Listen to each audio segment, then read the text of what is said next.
What's going on, y'all? Welcome back to another recap for the Real Blac Chyna show, which aired last night.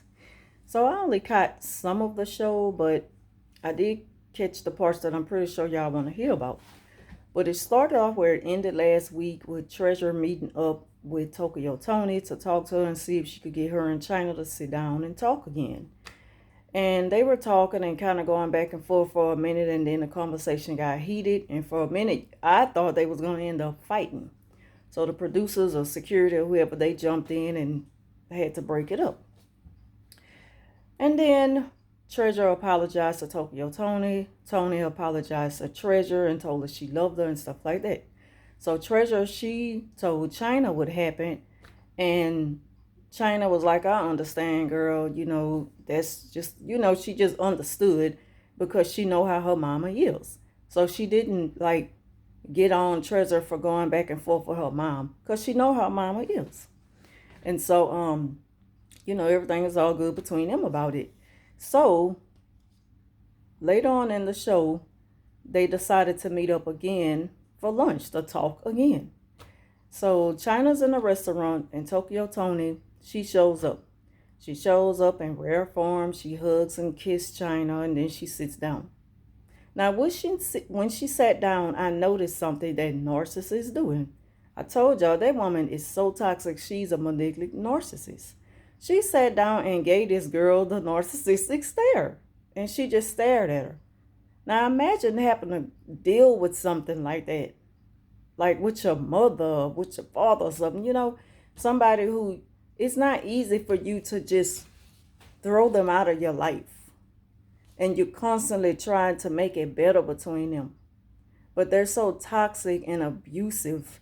It's like you just don't know what to do. But you don't want to give up on having a healthy relationship with them. So she's just staring at this girl. And I'm like, Lord, this looks so familiar. And then Chyna's just looking at her like, what the hell? So they talk. And they're going back and forth as usual about whatever happened in the past when Chyna was younger. And it always goes back to that.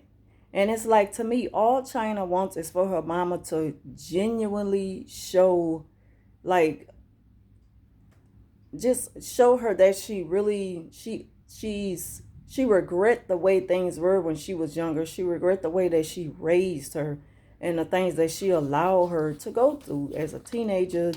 And so they started to talk about college, and Tokyo mentioned she paid for college, and Chyna was like, you didn't pay for college, you signed the papers. And I'm thinking that Chyna was saying, like, you took forever, and she probably practically had to beg her to sign the papers. She probably had to let her know, well, going to college, you get like a student refund. And I'm willing to bet that Tokyo wouldn't have signed those financial papers for Chyna to go to college if it wasn't any money involved, if it wasn't something involved where she can get something out of it. I bet you that's probably the only reason why she took the time out of her busy schedule to do something for her daughter. And so she wants to throw it in her face, well, I paid for college. And Chyna was like, you did not pay for college, you signed the papers for me to go, because she got financial assistance. And she was like, well, that's what I said. Chyna was like, no, you said you paid for it. But I don't blame Chyna. I don't blame Chyna for, letting her know, I know what type of mind games that you're trying to play. And they call that word salad.